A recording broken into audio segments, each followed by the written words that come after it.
Merci à toutes et à tous d'être encore présents pour cette dernière après-midi des actualités du Pharo. Donc on va commencer la session numéro 7 qui est présidée par le professeur Jean-François Fauché. Session consacrée exclusivement au paludisme. Il n'y aura pas de pause café cet après-midi parce que après cette session, nous avons la remise des prix des actualités du Pharo qui sera suivie de la session 8 qui est la session invitée finale avec je crois que 3 présentations, donc on devrait terminer dans les temps. Voilà, je vais donner sans plus attendre la parole à Jean-François Fauché pour débuter cette session. Je vous remercie. Jean-Marie, merci et bienvenue à cette session 7 que j'ai l'honneur de présider. Bon, pour ceux qui regardez le fascicule, ne regardez pas ce qui concerne la trypanosomose sur mon CV parce que je pense qu'il y a eu une petite erreur de copier-coller, mais tout ce qui est écrit sur le paludisme est exact. Alors, voilà, donc on va avoir une succession de communications avec de l'entomologie à la fin. Je vais commencer en donnant la parole au docteur Jean-François Lepère, qui est médecin généraliste et qui va nous parler de l'élimination du paludisme à Mayotte avec interrogation. Bonjour, donc je suis médecin généraliste et je travaille à l'hôpital de Mayotte depuis bientôt un quart de siècle. Donc je vais vous parler, après la dystérie, je vais vous parler du paludisme à Mayotte.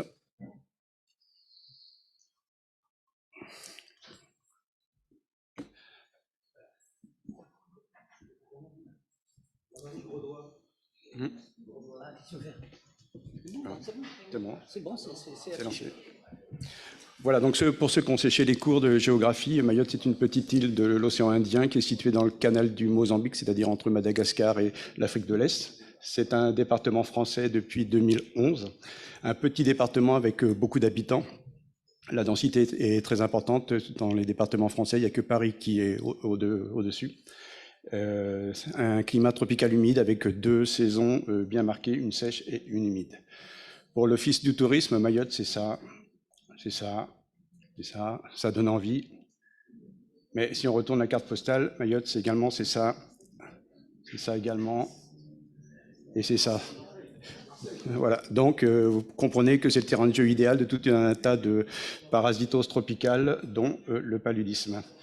La présence du paludisme est très ancienne à Mayotte.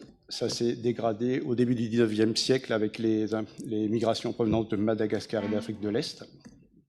Il y a un parasite dominant depuis toujours, c'est Falciparum, avec plus de 90% des cas, et 2 vecteurs principaux, Gambiae et Funestus. Jusqu'en 1976, il n'y avait aucune lutte antivectorielle, donc le paludisme représentait un problème de santé majeur très important, avec une transmission continue stable, avec recrudescence en saison des pluies. Le faciès était hyperendémique. En 1972, l'index plasmodique global était de 36%, et ça pouvait atteindre 50% chez les enfants. La morbidité et la mortalité étaient inconnues. À la fin des années 70, on met en place le premier programme de lutte intégré contre le paludisme, en mettant en place une lutte antivectorielle par aspersion intradomiciliaire systématique, 4 passages par an, une chimioprophylactie de masse par chloroquine, les enfants, les femmes enceintes, un traitement présomptif systématique de tous les accès fébriles par chloroquine, et à partir de 1981, une lutte antilarvaire. Les résultats de ce premier programme sont bons, puisqu'on passe d'un index plasmodique de 36% en 72 à moins de 1% à la fin des années 80, avec un nombre de cas annuels inférieur à 100, une incidence annuelle inférieure à 1 pour 1000, et là on commence à parler d'une phase de pré-élimination. Malheureusement, en 91, on doit subir une grosse flambée épidémique due à des travaux routiers sur l'île, avec plus de 1700 cas, une incidence à 18 pour 1000. Et les 10 années suivantes seront marquées par une incapacité à faire baisser le nombre de cas, et surtout, ce qui est très inquiétant, une augmentation constante de la mortalité pour atteindre 10 morts en 2001. Et c'est là qu'on s'aperçoit que le traitement qu'on utilisait jusqu'à présent est complètement inefficace, puisque 93% des souches présentaient la mutation K76T, qui est associée à une résistance à la chloroquine. Donc, fin des années 2000, on met en place un nouveau plan de lutte contre le paludisme selon plusieurs axes. On va améliorer le diagnostic, on va modifier l'arsenal thérapeutique, on va mettre en place une surveillance épidémiologique Et on va renforcer la lutte antivectorielle.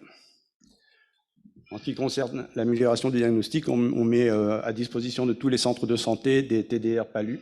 On commencera par le test optimal et qui sera quand même toujours suivi d'une confirmation systématique par frottig ou TPS. Pour se conformer aux recommandations de l'OMS, on change de test en 2019. Pour ce qui est du protocole thérapeutique, donc on abandonne la bonne vieille chloroquine en 2002 pour l'association sulfadoxine-pyrimétamine et en 2007 on prend une ACT, artéméter-luméfantrine, qu'on utilise toujours. La mise en place d'une surveillance épidémiologique, donc à partir de ce nouveau plan, on notifie tous les cas de paludisme qui sont détectés sur l'île par les médecins et les biologistes. Et chaque cas déclaré fait l'objet d'une enquête épidémio réalisée par les agents du service de la lutte antivectorielle.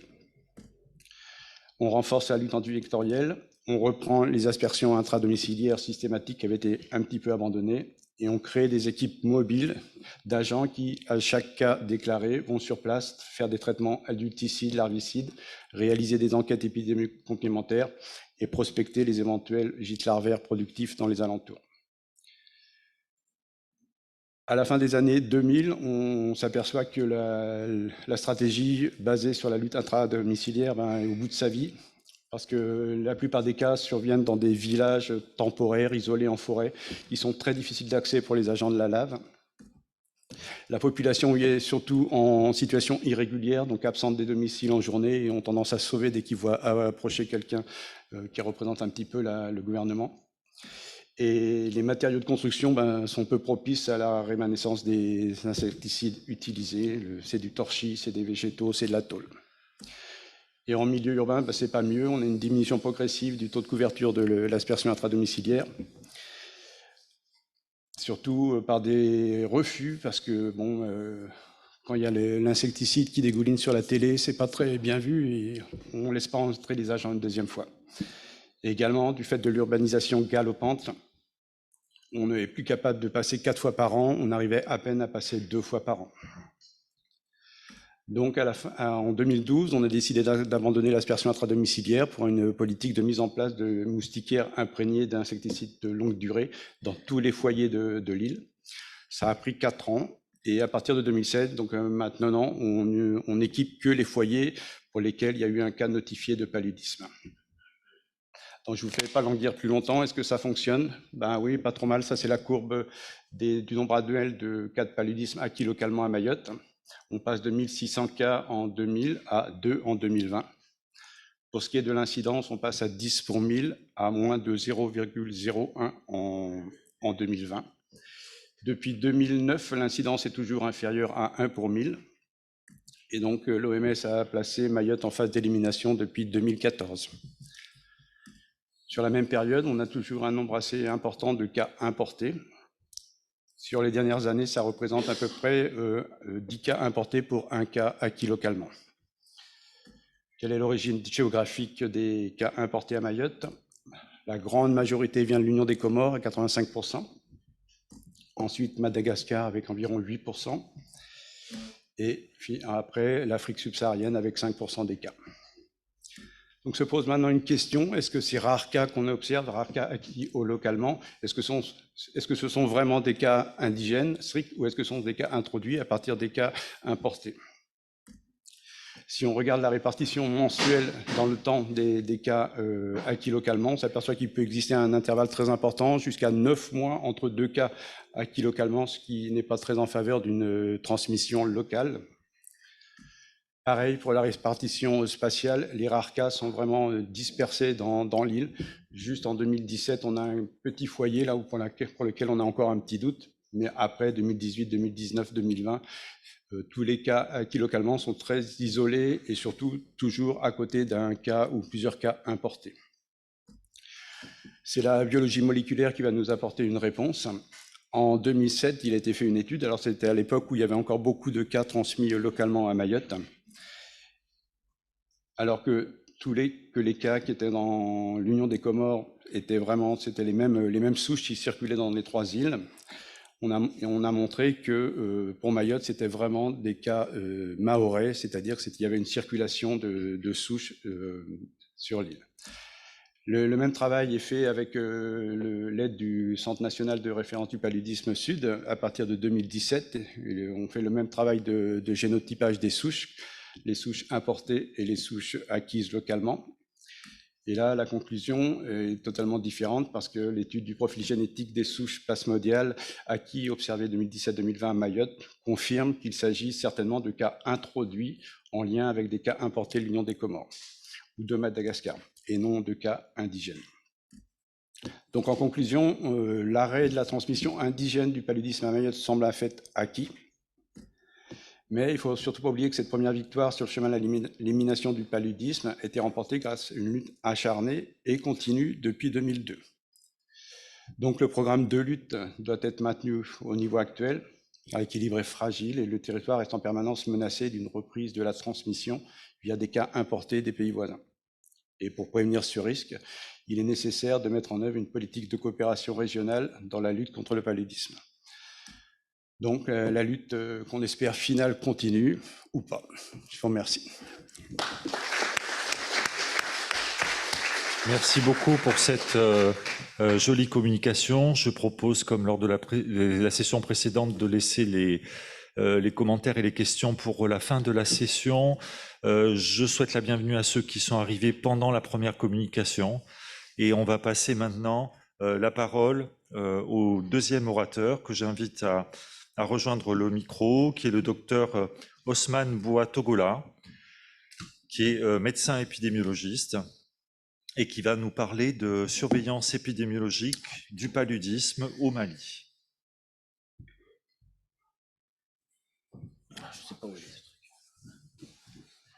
Bonsoir tout le monde. Merci de vous être rendu disponible. Je suis Dr Togola Ousmane Boua, un médecin malien résident au programme BFLTP de l'Université Joseph Kizerbo de Ouagadougou.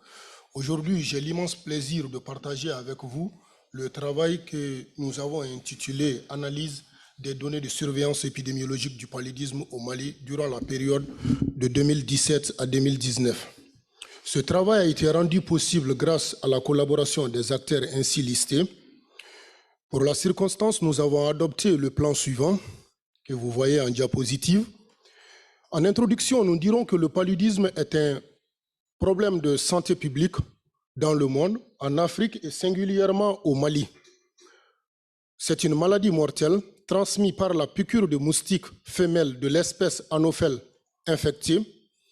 Parlant de l'épidémiologie dans le monde, en 2018, 228 millions de cas ont été enregistrés à travers le monde, dont 93% en Afrique. En 2017, près de 445 000 décès ont été enregistrés, touchant singulièrement les moins de 5 ans. En Afrique francophone, 38 pays d'Afrique subsaharienne ont rapporté 900 000 naissances d'insuffisance pondérale dues au paludisme sur grossesse. 5 pays d'Afrique francophone, dont le Mali, supportent les 1/4 de la charge mondiale du paludisme où un enfant meurt toutes les 2 minutes. Au Mali, c'est la première cause de mortalité et de morbidité des enfants de moins de 5 ans. Pour la circonstance, le Mali a adopté un programme de gratuité visant à apporter des soins préventifs et curatifs aux moins de 5 ans et aux femmes enceintes gratuitement. La surveillance du paludisme s'effectue à tous les niveaux de la pyramide sanitaire du Mali, conformément aux principes de l'OMS. En dehors des rapports d'analyse parcellaires et circonstanciels, nous déplorons la présence d'études qui s'inscrivaient dans la durée, d'où l'objectif de cette étude qui était d'analyser les données de surveillance épidémiologique du paludisme durant la période de 2017 à 2019. Les objectifs spécifiques étaient d'apprécier la qualité des données, de décrire les caractéristiques en temps liés aux personnes, de décrire les moyens diagnostiques, de décrire les tendances des cas graves et de décès au Mali. En méthode, l'étude a été réalisée au Mali en 2020 où il y avait 75 districts sanitaires et 13 hôpitaux. C'était une étude de type transversal descriptive. La population, c'était les cas suspects et confirmés de paludisme enregistrés dans la base d'IHS2 sur la période de 2017 à 2019. Comme technique utilisée, c'était l'extraction de nos variables d'intérêt à travers un format un Caneva Excel. Les outils utilisés étaient Excel, EpiInfo 7.2 et le logiciel QGIS 2.16 pour la cartographie. Nos variables d'intérêt étaient sociodémographiques et biologiques. Un cas confirmé de paludisme était tout cas suspect de paludisme confirmé au TDR ou à la goutte épaisse durant la période d'étude. Nos analyses statistiques ont porté sur la description en temps lié et personne, le calcul des proportions et ratios. Cette méthodologie nous a permis d'avoir les résultats ci-dessous. 10 821 891 cas suspects avec un taux de dépistage de 94,47%. Les cas confirmés étaient 6 957 895 cas avec un taux de confirmation de 44,29%. Les moins de 5 ans représentaient les 1/3 de la charge de morbidité palustre. Le ratio était de 1,03 en faveur du sexe féminin. Les décès enregistrés étaient de 2381 cas avec un taux de létalité de 3,4 pour 1000 cas. Hormis les rapports du 3e trimestre de l'année 2018 pour la région de Ménaka, tous les rapports étaient transmis à temps. Parlant encore des résultats, on constate qu'il y avait plus de cas traités pour paludisme que de cas diagnostiqués. Cette remarque était visible à l'intérieur des régions, mais plus accentuée dans la région de Sikasso que vous voyez. L'écart entre le diagnostic, les cas diagnostiqués et le taux de confirmation, cet écart était considérable à Taoudini durant toute la période que nous voyons, mais elle était également visible dans les autres localités, ce qui témoigne du fait qu'il y avait un mésusage de la définition de cas. La transmission du paludisme était saisonnière, accentuée durant la période du 3e au 4e trimestre de l'année. La prévalence du paludisme est restée stationnaire durant la période avec des disparités ça et là en fonction des années et des régions. Le moyen diagnostic le plus utilisé était le test de diagnostic rapide. La prévalence du paludisme grave était plus élevée à Sikasso durant toute la période, qui est en rouge ici en bas, comparée aux régions nord du Mali. La létalité pour 10 000 cas, nous constatons que la létalité également était plus accentuée dans la région de Sikasso que nous voyons. Ces résultats nous ont permis d'avoir quelques points de discussion, à savoir plus de cas traités que des données avaient été rapportées dans 2 études réalisées au Mali, la première par Andulum M et collaborateurs en 2015 et dans le rapport d'évaluation de Mesure Evaluation en 2018. La transmission saisonnière du paludisme avait été rapportée par M. Tellier et collaborateurs dans la lettre de l'infectiologue en 2012 et par Serge Touré, Donatier Serge Touré et collaborateurs en Côte d'Ivoire. La prévalence élevée du paludisme dans la région de Sikasso était rapportée par l'EDS 6, publié en 2018, mais aussi et surtout par le fait que la région de Sikasso est une zone d'endémicité palustre. La forte létalité chez les moins de 5 ans avait été documentée par Ganfon H et collaborateurs en 2014, par le 10e rapport de l'initiative présidentielle publié en 2016 et le rapport 2018 de Médecine for Malaria Venture. Nous dirons qu'il y avait des fluctuations et des disparités entre les régions au fil des années, la forte transmission saisonnière du paludisme en fin d'année, la stagnation de la prévalence du paludisme dans la population générale, la morbimortalité du paludisme en augmentation à Sikasso et un usage inapproprié de TDR et de médicaments antipaludiques. Nos recommandations s'adressaient aux praticiens, c'est de veiller à un usage rationnel des intrants, de promouvoir les activités préventives. Les actions de santé publique menées pour la circonstance étaient la restitution des résultats avec les acteurs clés, à savoir le Programme national de lutte contre le paludisme et les agents de la Direction générale de la santé chargés de la surveillance, en l'occurrence la sous-direction de la lutte contre la maladie. Des sensibilisations ont été faites à travers le CENIEX, qui est le programme chargé de la sensibilisation pour l'usage des mesures préventives et des plaidoyers auprès des partenaires clés. Nous ne pourrons terminer ce travail sans rendre hommage au ministère de la Santé du Mali, au programme BFLTP de Ouagadougou, à AFNET Mali, aux organisateurs des actualités du Pharo, au programme national de lutte contre le paludisme, à la DGSHP et les collaborateurs. Je vous remercie pour votre écoute attentive. Merci. Le docteur Boitogola, merci beaucoup. Merci d'avoir bien respecté votre temps de parole comme le précédent orateur. Et j'appelle maintenant au micro Valentin Jost, qui est pharmacien et qui travaille au Centre national de référence du paludisme à Paris, et qui va nous parler de Plasmodium ovale dans tous ses états.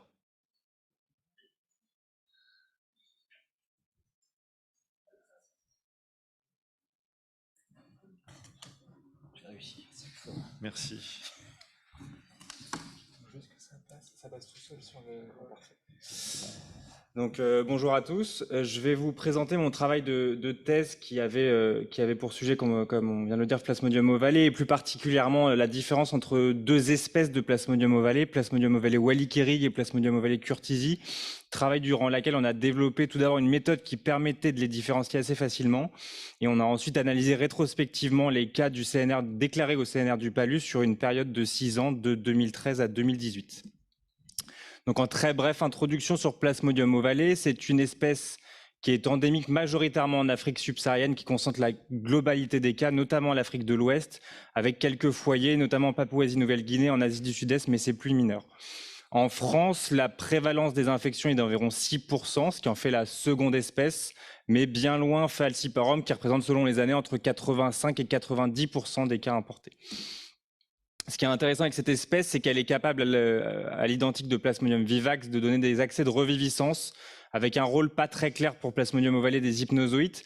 Mais si on reprend un peu le schéma global du cycle parasitaire, vous avez le sporozoïde qui est cette forme injectée par le moustique lors de sa piqûre infectante, qui, lorsqu'elle arrive dans les hépatocytes, va pouvoir donner soit le cycle classique avec la formation du schizonte hépatique qui va donner lieu au relargage des mérozoïtes responsables de la phase sanguine symptomatique, ou alors cette collatérale qui est la formation des hypnozoïtes, qui sont en fait des formes dormantes intrahépatiques qui vont se réveiller sous l'action de différents stimuli qu'on ne maîtrise pas encore totalement.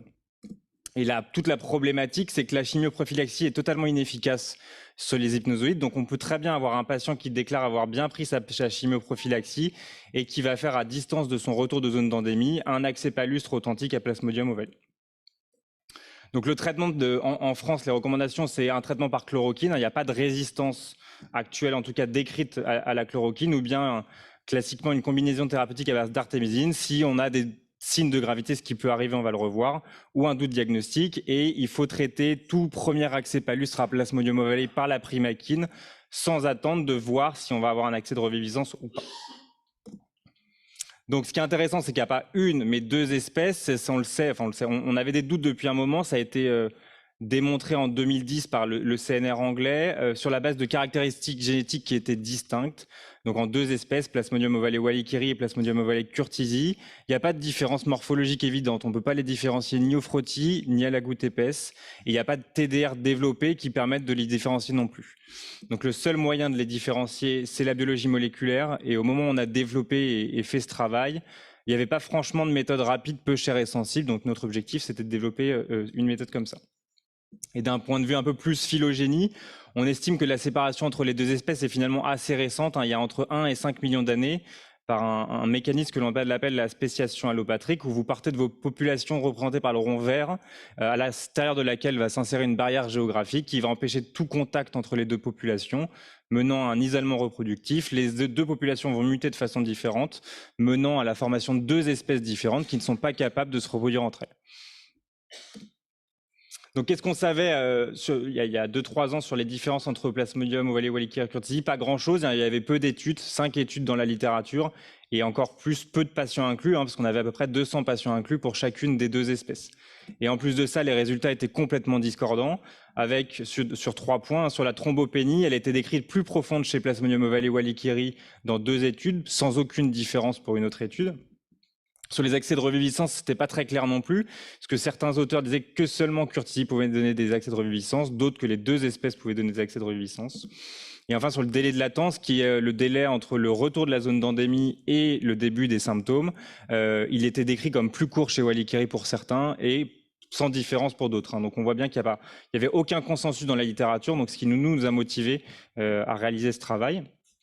Donc on a constitué de façon rétrospective une cohorte. On est parti de 15 000 cas déclarés au CNR sur la période 2013-2018, desquels on a retiré 765 infections à Plasmodium ovale, desquels on a retiré 17 isolats pour lesquels on n'avait pas d'échantillon d'ADN. On a enlevé les co-infections afin d'analyser facilement les caractéristiques cliniques et biologiques, et on a réintroduit dans cette population 59 isolats qui avaient été mal diagnostiqués par le correspondant hospitalier, ce qui nous amène à 677 infections à Plasmodium ovale, que l'on a discriminé par la méthode qu'on a développée, dont j'ai pas le temps de parler, mais qui est une PCR quantitative avec un mode de révélation un peu particulier, ce qui nous a permis d'obtenir 309 infections à Plasmodium ovale curtisi et 368 infections à Plasmodium ovale Wallicheri, qu'on a par la suite analysées.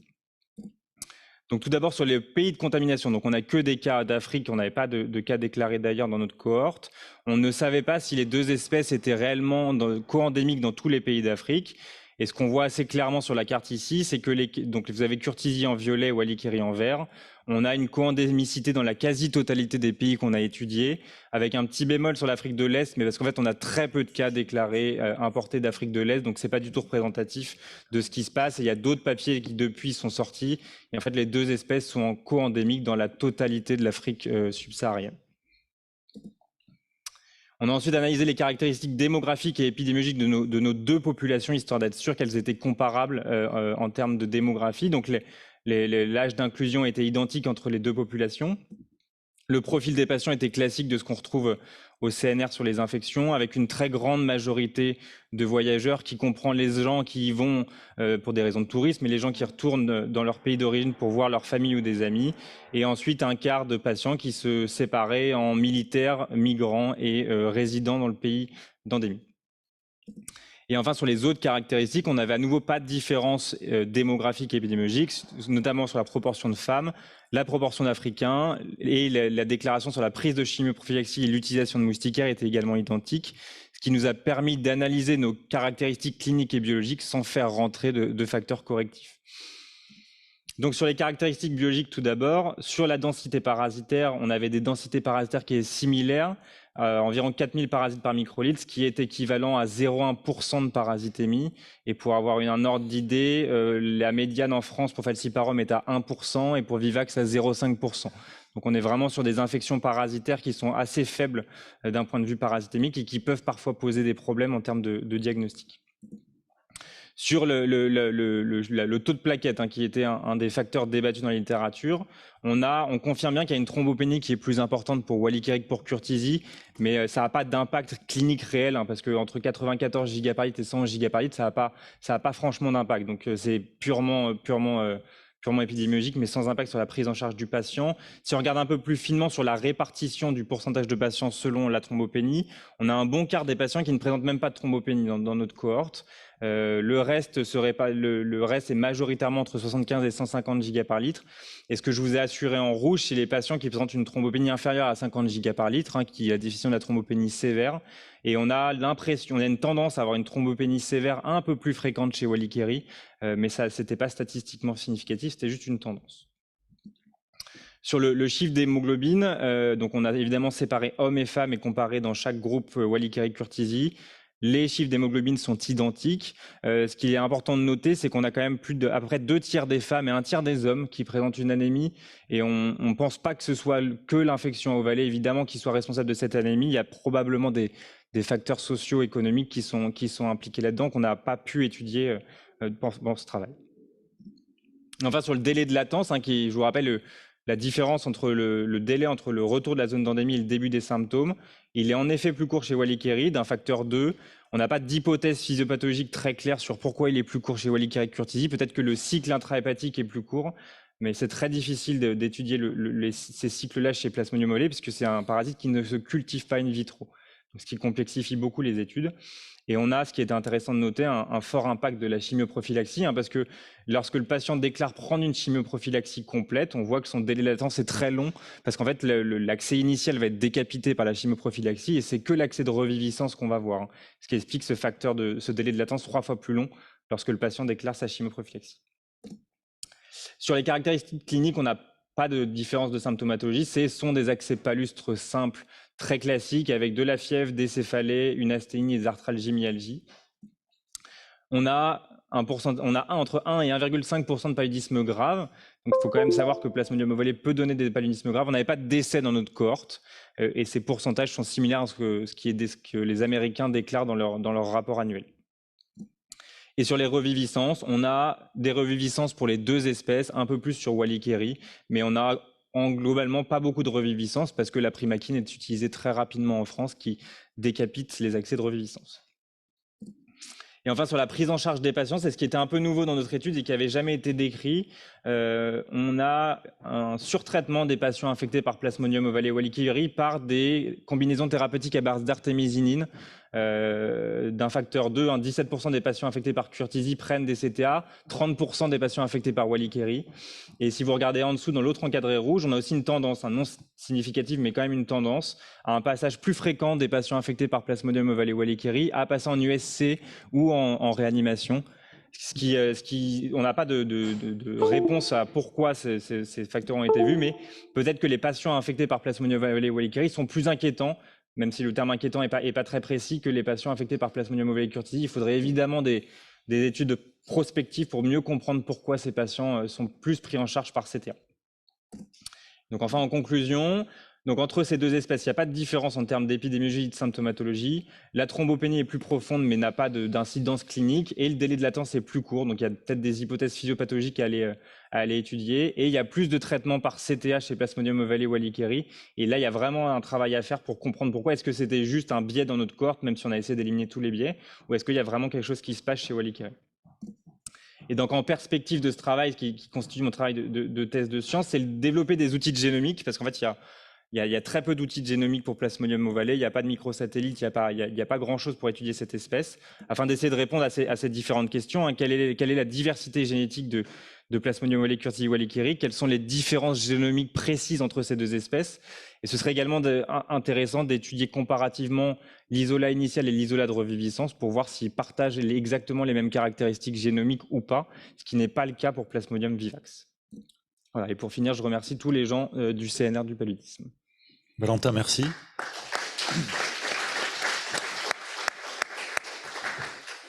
C'est en visio.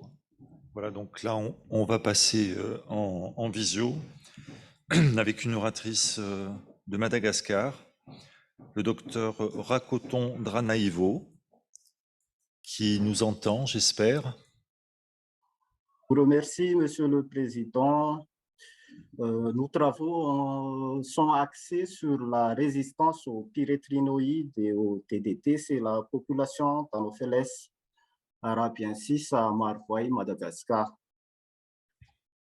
Ceci dans un contexte où, pour aller vers l'élimination progressive du paludisme à Madagascar, le plan stratégique national de lutte contre le paludisme 2018-2022 se base sur le diagnostic précoce des cas par l'utilisation des tests de diagnostic rapide, le traitement des cas par l'utilisation des médicaments combinés à base d'artémisinine et principalement sur les campagnes de pulvérisation intradomiciliaire d'insecticides et les campagnes de distribution de moustiquaires imprégnés d'insecticides dont la famille des pyrétrinoïdes est la seule famille d'insecticides recommandée par l'OMS actuellement. Ceci montre la nécessité de déterminer le statut de sensibilité aux insecticides des anophèles vecteurs de paludisme à Madagascar. Et pour cela, nous avons travaillé à Sararan dans le district de Marfoy, qui est un pôle risicole de la partie nord-ouest de Madagascar. On a fait la collecte de larves et de nymphes d'Anopheles arabiensis dans les sites larvaires constitués par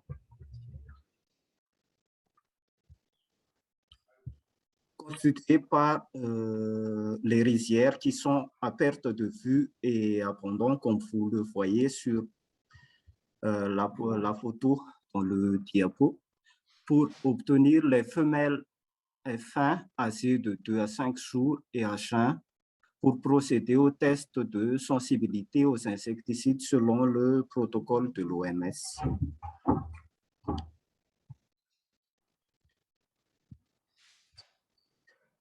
25 anophèles femelles pour chaque test et par molécule testée ont été utilisés avec 4 réplicas par molécule. 6 insecticides ont été testés et pour le lot contrôle, 2 réplicas de 25 anophèles ont été testés. Après 1 heure d'exposition aux insecticides, suivie de 23 heures d'observation, la lecture des résultats a été faite après 24 heures. Quels sont les points à retenir de nos résultats? La figure montre le taux de mortalité selon les 6 insecticides qu'on a testés. C'est la population d'Anopheles arabiensis de Marfoy.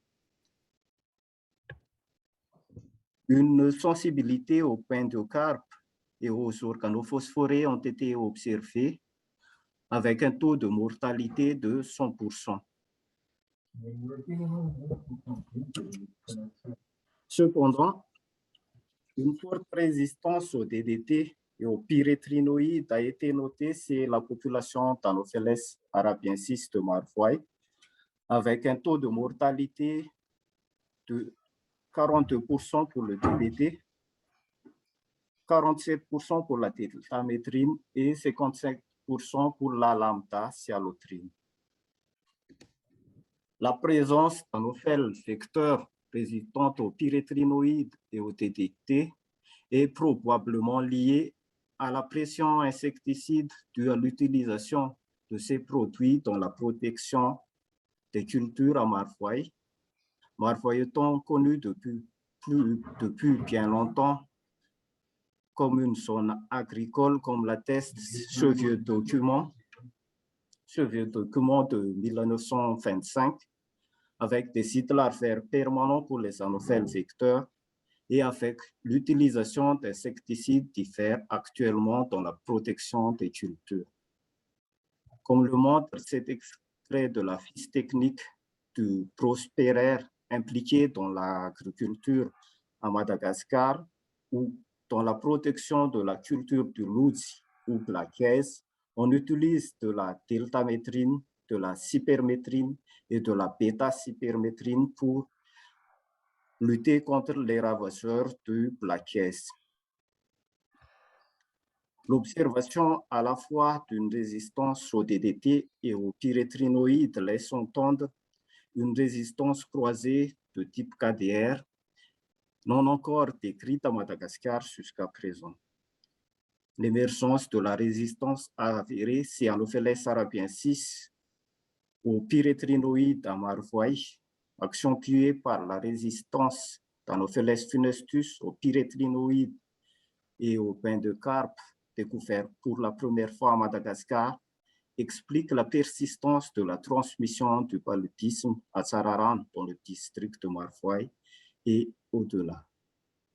Et si nous faisons un peu le calcul, si une moustiquaire imprégnée d'insecticides jusqu'à son installation dans un ménage coûte $7, en 2015, 200 000 moustiquaires imprégnés d'insecticides de la famille des pyrétrinoïdes ont été distribués à Marfoy, soit une dépense totale de $1 400 000 pour un impact limité en présence d'un anophèle vecteur résistant aux pyrétrinoïdes imprégnés dans ces moustiquaires. Pour conclure, nos résultats sont des données utiles et utilisables pour améliorer la politique nationale de lutte contre le paludisme au Madagascar, car il faut lutter autrement contre cette maladie en tenant compte des leçons apprises pour aller progressivement vers l'élimination du paludisme, telle la distribution de moustiquaires imprégnés de pyrétrinoïdes et de piperonilbutoxide, un inhibiteur des oxydases pour le contrôle des anophèles vecteurs résistantes aux pyrétrinoïdes dont le mécanisme de résistance est de type métabolique. Sur ce, je termine ma présentation.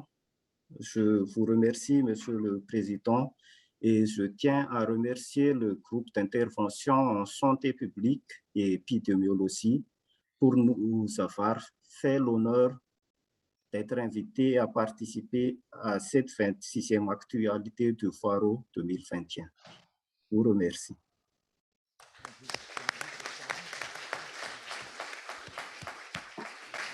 Merci beaucoup, merci d'avoir respecté le temps. On vous demande de rester en ligne pour les questions qui vont venir après. Et puis merci aussi d'avoir relevé le défi de présenter au nom de quelqu'un d'autre. Et j'appelle maintenant au micro le dernier orateur de la session, qui est Abdulaziz Maïga, qui est entomologiste médical et qui nous vient du Burkina Faso, de Ouagadougou.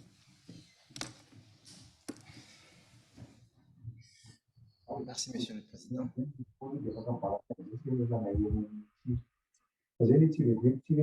Merci, Monsieur le Président. Donc, je me présente, je suis Abdulaziz Maïga. Je suis doctorant en fin de cycle de doctorat unique PhD à l'Université Joseph Kizabo de Ouagadougou. Je suis de nationalité nigérienne. Donc, ma communication porte sur la revue de résistance multiple aux insecticides chez Anopheles gambiae au sens large et les défis liés à la lutte antivectorielle en Afrique de l'Ouest. En introduction, nous dirons que le paludisme reste la maladie la plus mortelle en Afrique subsaharienne et sévit aussi dans les autres parties du monde, telles qu'en Asie du Sud-Est et en Amérique du Sud, et qu'en Afrique subsaharienne, chaque 2 minutes, un enfant meurt du paludisme. Ce qui fait que le paludisme reste un problème de santé publique majeur dans cette région. En 2017, selon le rapport OMS 2017, 2,7 milliards de dollars US ont été investis dans le contrôle du paludisme dans le monde, globalement, dont plus de 71% de cette somme était allouée à la région africaine de l'OMS. Donc, en absence d'un vaccin efficace contre le paludisme, la lutte antivectorielle reste une partie très, très importante dans le contrôle de la maladie, avec 4 classes d'insecticides utilisées en santé publique, tels que les pyrétrinoïdes qui sont utilisés dans les moustiquaires imprégnés d'insecticides, les organochlorés, les carbamates et les organophosphates qui sont utilisés dans la population intradomiciliaire.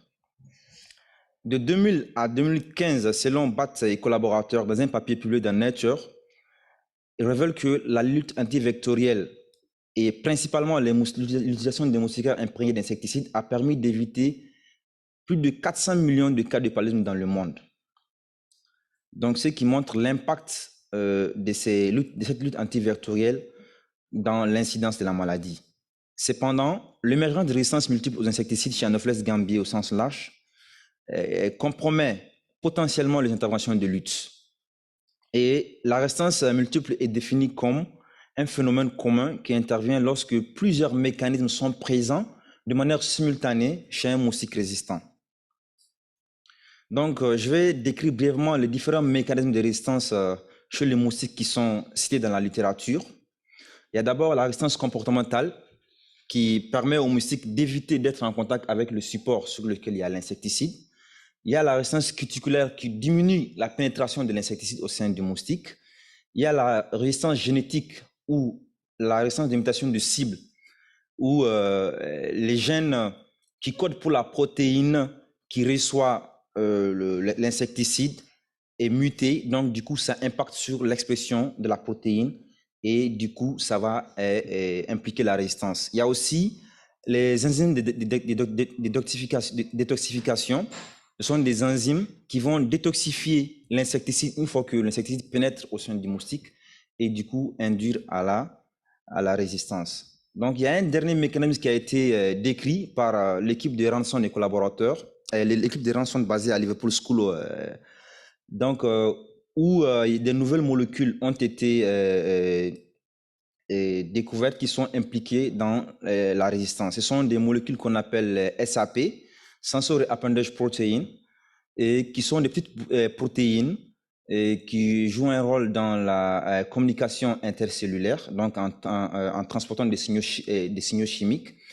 Et Ingham et collaborateurs ont trouvé que ces molécules-là sont surexprimées chez les moustiques résistants. En menant l'étude, ils ont conclu que ces SAP sont beaucoup impliqués dans la résistance aux insecticides. C'est-à-dire lorsque le moustique se pose sur les moustiquaires, donc le niveau élevé d'expression de ces protéines-là vont faire en sorte que la protéine ne pourra plus, l'insecticide ne pourra plus agir. Donc ces protéines vont neutraliser en fait l'insecticide. Donc l'objectif de cette revue, c'est d'abord situer le niveau d'expansion de la résistance multiple selon les différentes zones écologiques, zones savanicoles, forestières et zones urbaines de la région ouest africaine, et révéler aussi les défis liés à la lutte antivectorielle dans la région, et discuter aussi l'implémentation de stratégies durables de gestion de la résistance dans la région. Donc pour cela, nous avons procédé à collecter des papiers sur les bases de données bibliographiques telles que PubMed, Google Scholar, en incluant les termes clés comme malaria, insecticide de résistance, Anopheles gambier et Africa. Et la période concernée par la revue est comprise entre 2000 et 2018, c'est-à-dire la période d'étude et pas l'année où le papier a été publié.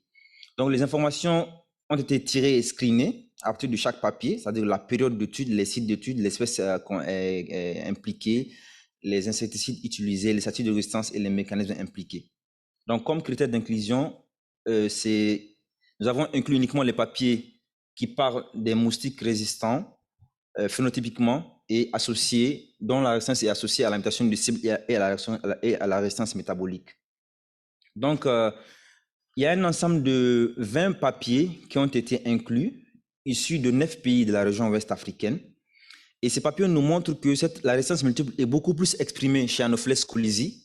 Donc, nous avons la mutation KDR ouest africaine, la mutation KDR est africaine, la N1515, les C1, les enzymes de détoxification et même des gènes les gènes qui sont impliqués dans la détoxification, qu'on appelle les CYP6Z3, le CYP6P4, et suivi de l'Anopheles gambier SS, où il y a aussi la mutation KDR ouest africaine et est africaine, avec des enzymes métaboliques qui sont impliquées.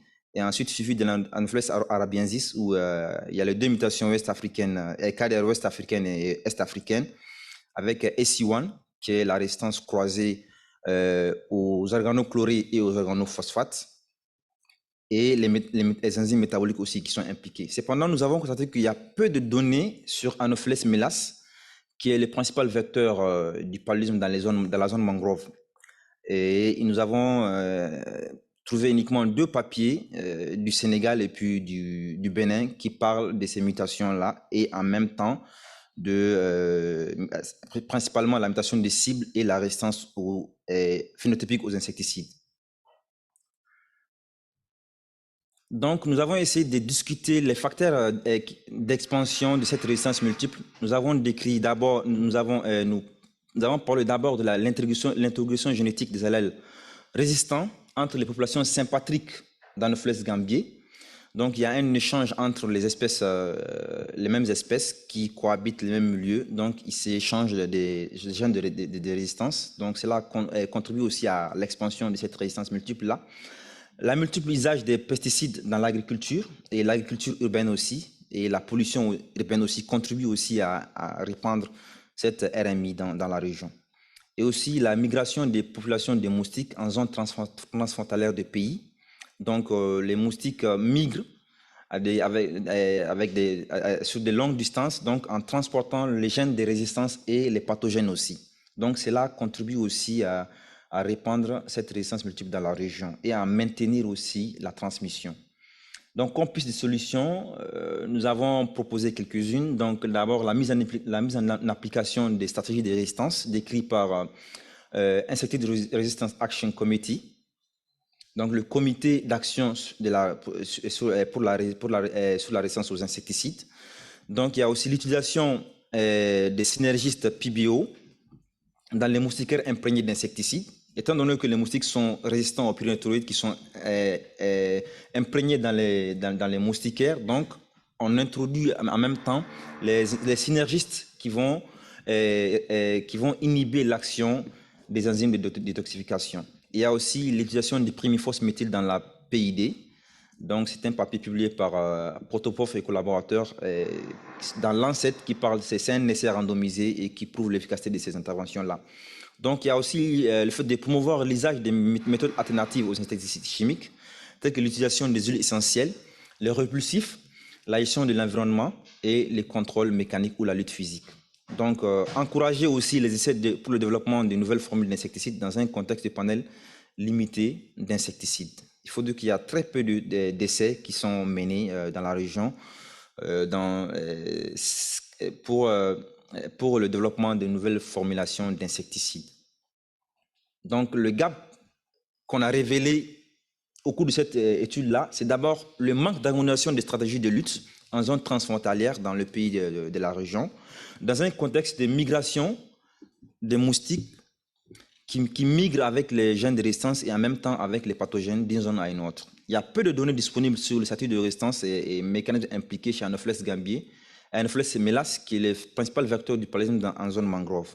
Donc, comme conclusion, nous dirons que la résistance multiple aux insecticides chez Anopheles gambier, que vecteur majeur du paludisme en Afrique de l'Ouest, est largement répandue, complémentant ainsi l'effort de lutte et d'élimination de la maladie. Donc, il urge d'implémenter les stratégies de résistance au sein des programmes nationaux de lutte.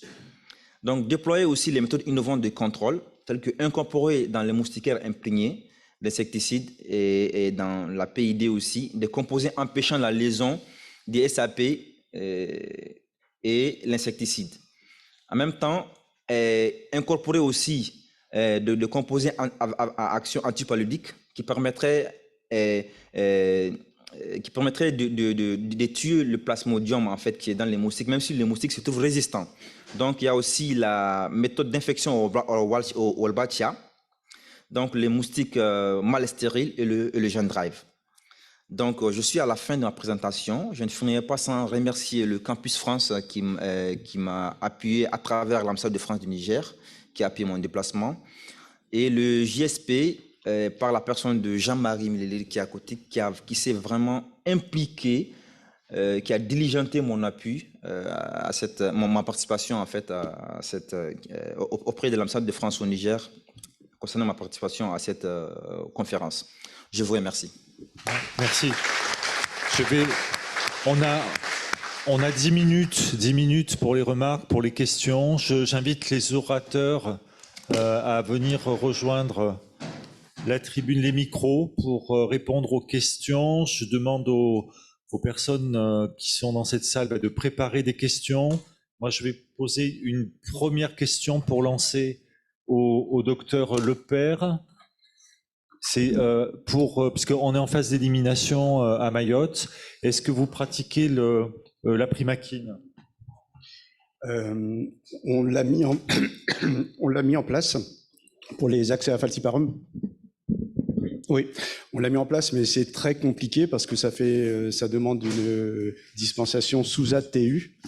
Et c'est comme c'est une molécule qui est utilisée à titre altruiste, en fait. C'est pas pour traiter l'accès, c'est pour traiter pour éviter que la personne contamine les voisins.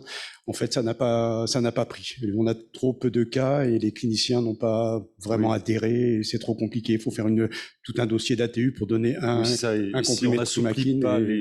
C'est la réglementation. C'est la réglementation qui a bloqué. Non, ça n'a pas marché. D'autres questions?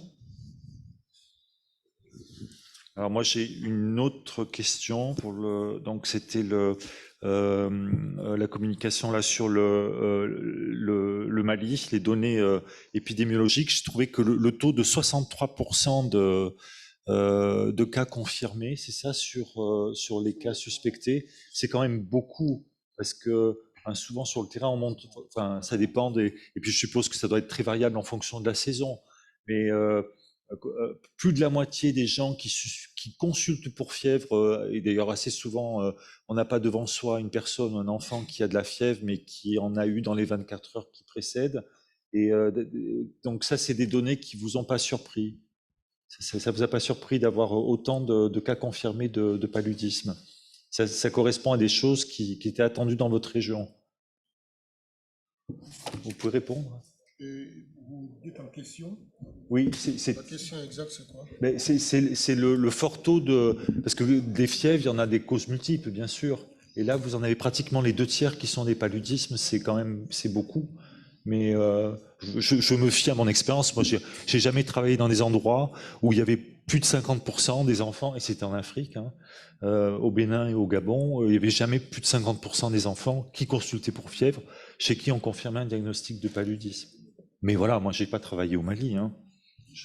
Oui, l'élément de réponse qu'on pouvait donner à cette situation, c'est le fait que en période hivernale, généralement, il y a une forte transmission de paludisme. Souvent, les praticiens, compte tenu du fait qu'il y a trop de patients, sont tentés à rendre systématique le TDR. C'est pour cette raison que j'ai pensé d'abus d'un usage irrationnel ou bien d'un mauvais usage de la définition des cas. D'accord. C'est ce qui pourrait expliquer ça. Des tests qui sont faits aussi chez des gens, chez des enfants ou des personnes qui n'ont aucun symptôme évocateur du paludisme. Parce que les gens font de l'automédication et ils ne le disent pas. Donc des fois, en faisant le test, il y aura une découverte fortuite de cas de paludisme. C'est pour cette raison que ça arrive. Moi, j'ai tendance à croire que les soignants, ils ont pour priorité, c'est quand même la sécurité des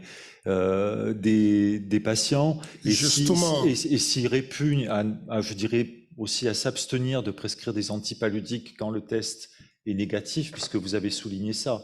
Hein, il leur arrive de prescrire des antipaludiques alors qu'il n'y avait pas eu de confirmation du cas. Est-ce qu'il ne faut pas, en quelque sorte, créer des unités mobiles pour aller convaincre ces gens-là et leur montrer que quand on applique cette manière de faire, eh bien, on ne met pas en danger les patients? Justement, ce problème est là.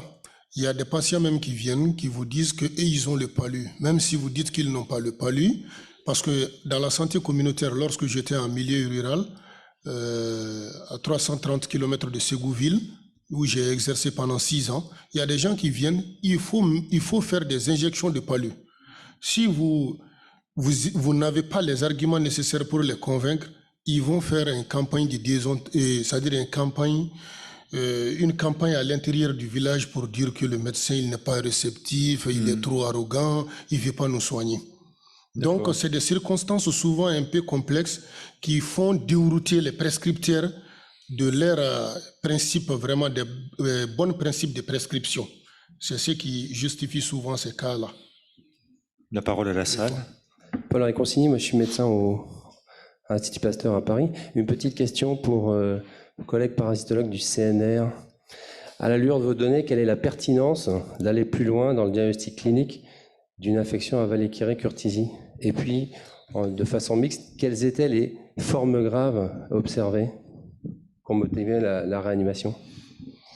Au jour le jour d'aller faire un diagnostic de routine le Vallée-Quiré-Curtizy, personne ne le fait, ça ne sert à rien. C'est de la recherche, hein, c'est purement et simplement des données de recherche. Moi, j'ai pas connaissance d'un labo qui s'amuse à faire ça en routine, puisque de toute façon, il n'y a pas d'impact ni clinique ni thérapeutique, quoi. Et sur les accès graves, c'était souvent des accès graves assez modérés, on va dire. C'était des bilirubines totales augmentées ou des insuffisances rénales. On n'avait pas de neuropalu, par exemple, à Plasmodium ovale. Il n'y a pas eu de décès derrière, quoi. Donc c'est pour l'instant purement de la thématique épidémiologique et de recherche. Il n'y a pas d'impact en routine tous les jours, quoi. Bruno. Bruno Praline, santé des armées pour Valentin. Alors, on sait qu'il y a un certain nombre de tests TDR qui où les pannes ne détectent pas les plasmodium ovalés? Et est-ce que finalement, il y a une différence de détection par rapport entre les deux espèces? Sur l'aldolase, non. C'est 50% des espèces, enfin 50% des cas à Wallkeri sont détectés par l'aldolase. Par contre, sur la PLDH, c'est catastrophique sur Curtizy. On détecte moins de 5% des cas et on a 15% pour Wallkeri, mais c'est assez catastrophique la PLDH. Merci. Moi, j'ai une question très naïve pour les entomologistes. Vous savez, l'OMS dit que quand un traitement antipaludique marche à moins de 90%, il faut le changer. Et quand on voit ces résistances aux insecticides, alors qu'est-ce qu'on envisage? Est-ce qu'on dit qu'on va changer les insecticides qui imprègnent les moustiquaires? Qu'est-ce qui se profile à l'horizon? Justement, c'est la proposition que j'ai faite quand je disais, quand je plaidais pour la mise en œuvre en fait des stratégies de lutte décrites par le comité Insecticide Resistance Action Committee. C'est-à-dire souvent, quand on suspecte une résistance et qu'on l'a mesurée, et on voit que la résistance est là, donc là, on suggère au programme national de lutte, en fait, de changer les insecticides qui sont utilisés, même si c'est une insecticide de la même classe, mais qui sont des sous-classes différentes. Donc souvent d'intermittée, c'est-à-dire cette année, on utilise la deltamétrine et l'année suivante, on va utiliser pas bendocarbe, on va utiliser qu'on appelle la permétrine, par exemple. Donc, un système de mosaïque. En fait, il y a plusieurs systèmes qui sont décrits, qui sont conformes en ce qui concerne même le plasmodium. Donc, c'est un système de rotation, en fait. Donc, c'est ce qui est difficile à être appliqué au sein des programmes nationaux de lutte dans les pays Ouest Afrique, en Afrique subsaharienne, parce que c'est coûteux, en fait. Et il y a peu aussi de capital de ressources humaines qui sont formés à cela. Voilà. Mais les programmes de lutte pourraient adapter l'imprégnation des moustiquaires dans chaque pays ou dans chaque région de chaque pays, ce serait possible ça? Par rapport à l'imprégnation, il faut dire qu'il y a les bailleurs qui sont là et généralement ce sont les permétrines, les pyrothénoïdes qui sont imprégnés au sein des insecticides. Maintenant, il y a ce qu'on appelle, pour pallier à ces problèmes de résistance aux pyrothénoïdes là, qui sont incorporés dans les moustiquaires, il y a ce qu'on appelle les moustiquaires de troisième génération, où on a incorporé en même temps les pyrothénoïdes, en même temps les PBO. C'est un synergiste qui inhibe l'action des enzymes de détoxification, principalement les oxydases.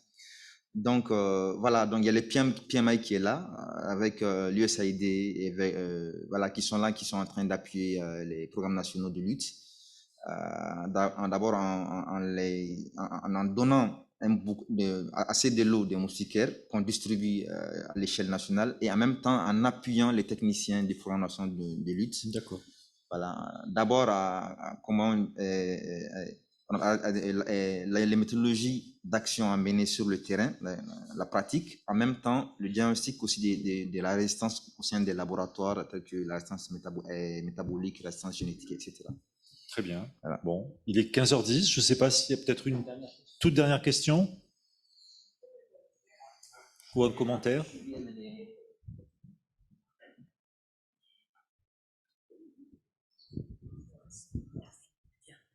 Oui, merci. Je reviens sur la première question, le taux de positivité. En fait, moi, ça ne m'a pas étonné parce que c'est ce que nous vivons tous les jours. Bon, dans mon pays, en fait, il pleut peut-être 8 mois, j'allais dire 9 mois sur 12.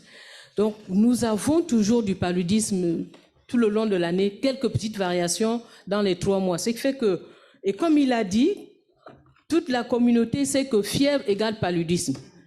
Donc, quand quelqu'un, dès qu'il a une fièvre, il sait que pour lui, c'est le paludisme. Et en général, quand on a des TDR ou qu'on peut faire la goutte épaisse, c'est près de 70%, 80% de positivité. Donc, en fait, ça ne nous étonne pas, c'est comme ça, et puis on les traite. Bon, maintenant, quand on n'a pas l'examen complet, on n'a pas de TDR, on n'a pas la goutte épaisse dans des coins reculés, en tout cas, nos agents de santé mettent directement l'antipalus parce que, bon, à 80%, en général, c'est souvent positif. Oui. Donc, c'est cela. Maintenant, par rapport à la moustiquaire imprégnée, c'est vrai qu'au début, nous avions des moustiquaires qui n'étaient pas imprégnés, et parce que nous ne voulions pas que le moustique pique l'individu. Donc la moustiquaire, déjà physiquement, aidait déjà à empêcher la piqûre. Maintenant, l'imprégnation est venue ajouter un autre élément plus efficace, donc un peu plus, pour qu'on diminue la densité, comme vous le savez, la densité de moustiques. Mais avec ces résistances, en fait, dans la stratégie de lutte contre le paludisme, nous, en santé publique, on demande à ce que vous fassiez effectivement ce travail-là, mais nous continuons quand même à utiliser la moustiquaire parce qu'à elle seule déjà, il y a déjà un gain. Et quand on trouvera l'insecticide qu'il faut ou qui n'est pas résistant, en tout cas, on le prendra, mais pour le moment, on utilise la moustiquaire. Résistant ou pas résistant, en tout cas, on gagne déjà quelque chose au niveau de la lutte contre le paludisme. Voilà un peu le petit commentaire. Est-ce que je peux répondre à son commentaire? Oui, allez-y, Ok. Donc, pour répondre à votre commentaire, madame, en fait, les moustiques commencent à piquer maintenant très tôt, avant même que la population ne se couche, ces moustiquaires en fait. Déjà, les moustiques commencent à piquer depuis 19 h. Ce qui fait que pendant qu'on regarde la télé, pendant qu'on est en train de dîner, déjà on est piqué. Et si le moustique, déjà le parasite déjà le transmet. Voilà, donc les défis deviennent de plus en plus grands. Vraiment, ça demande beaucoup d'efforts. Très bien, merci à tous et encore bravo. Voilà, donc merci au professeur Jean-François Fauché d'avoir présidé cette session consacrée au paludisme. On ne bouge pas de la salle. Nous avons maintenant la remise des prix de thèse, des prix de poster. Donc j'appelle à la tribune Jean Janin, Patrick Tonneau et Jean-Paul Boutin pour officier cette remise de prix. En 30 secondes, le temps de mettre en place le présidium. À tout de suite.